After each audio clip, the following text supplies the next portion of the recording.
Hello, and welcome to episode 106 of the Quiet and Strong podcast, especially for introverts. I'm your host, David Hall, and the creator of quietandstrong.com.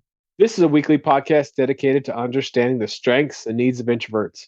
Introversion is not something to fix, but to be embraced. Normally, we'll air each episode on a Monday. Be sure to subscribe on your favorite platform. Leave a review. That would mean a lot to me. Tell a friend about the podcast. Help get the word out there that introversion is a beautiful thing. So recently, I was on a panel on LinkedIn put on by Introvert U. It was called Introverts Unlock Your Productivity Potential. I had a great time, and it was along the lines of what this podcast is all about. Approach life with your introverted strengths and needs in mind. Don't try to be somebody else. Don't pretend to be something you're not. Be you and find great success in being you. You have much to offer.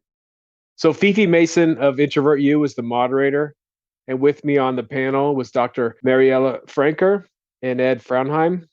Such great insights from fellow introverts. I'll add a link to the replay in the show notes. Again, approach areas of your life, such as productivity, considering your introversion. An extrovert in your life may have completely different needs when it comes to productivity in other areas. They aren't going to need the same time alone for recharge and other things, for example. They aren't going to prepare for things in the same way that you are. They may need to collaborate more often to bounce ideas off of somebody else. It was awesome to have a great conversation with my fellow introverts. And it's important to point out that as we shared insights, we learned from each other. But keep in mind, no introvert or extrovert is exactly alike. We are all on a journey, and we're never done learning. We can continue to tweak our systems and hone our craft, but learn from people that are similar to us and also appreciate people that are different. And I shared that while I was figuring out I was an introvert, I was extremely busy with a full-time job, running a business with my wife, have 3 kids, and I was blogging about introversion. So at the same time I was learning that I was an introvert, I'm studying time management and productivity. And I'm seeing that there were needs of introverts, but they weren't being called out in the books that I was reading. So my first book was Minding Your Time, Time Management, Productivity, and Success, especially for introverts.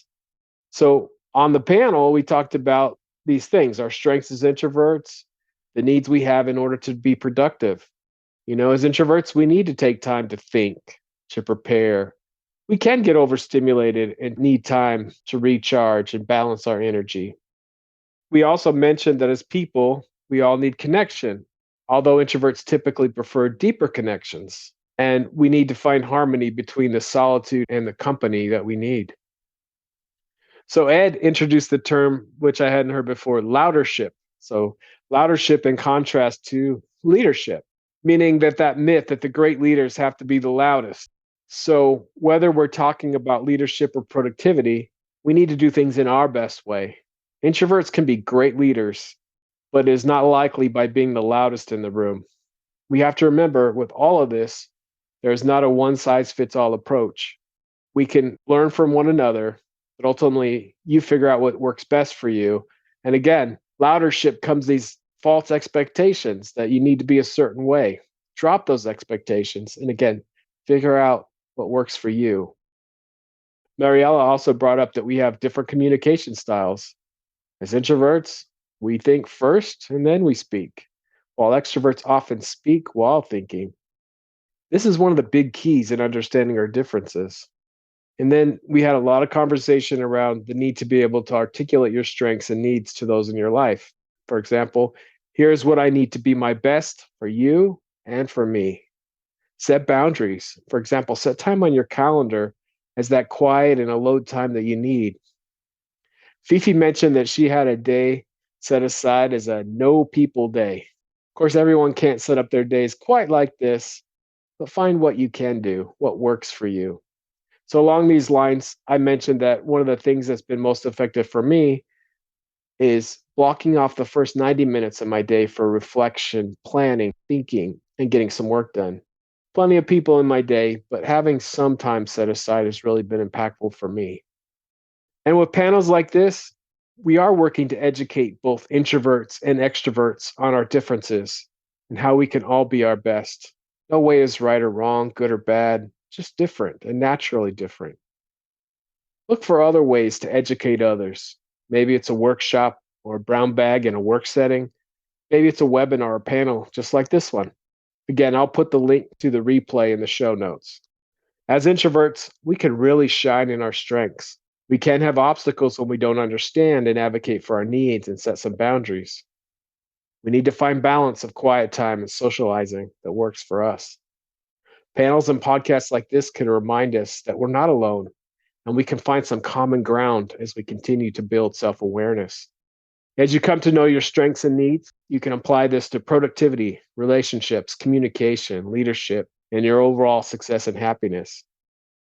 In conversations kind of around the panel, maybe even comments in the panel, I'm still hearing from many people who are desperate to label themselves as an introvert, extrovert, or even ambivert, or say things like, I'm an extroverted introvert, or introverted extrovert, or I'm somewhere in the middle, such as an ambivert. And you may have heard me say this, but if the label is all you know, you will likely not be able to have such a rich discussion like we did on the panel, describing those strengths that you have or the things that you need. If you call yourself an ambivert, can you identify how much time you need to be alone or how you can best prepare for things, for example? Or there's a myth that if we like spending time with others, how can we possibly be an introvert? I think we busted that one on the panel. Most introverts like and need to spend time with other people.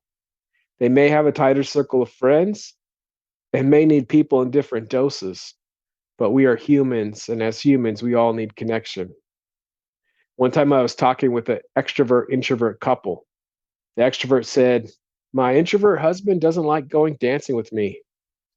And his response was that he did like going dancing with his extroverted wife. But around midnight, he was ready to call it a night. Whereas for her at 3 a.m., she was just getting started.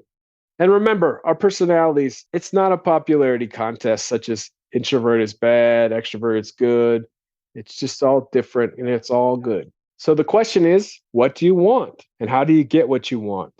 Keep in mind that as we're looking for success and happiness as an introvert, we may have a skills gap, or we may have something that causes energy drain, or there may be some things that you just don't have a desire for. So when it comes to a skills gap, you may need to develop skills in certain areas. I don't love small talk, but I have found it needed to develop relationships. I'm not the best small talker, but I have gotten so much better. I am far better than I was before. You can learn things such as how to prepare for conversations or how to relax and not be anxious around small talk. Or you can get drained and overstimulated from certain people and situations. This energy drain can come from both activities you enjoy and activities you do not. I am going to be drained by the traditional networking event, bouncing from person to person, and likely not enjoy it. I may give a speech, however, which I do enjoy, but I'll need a break after.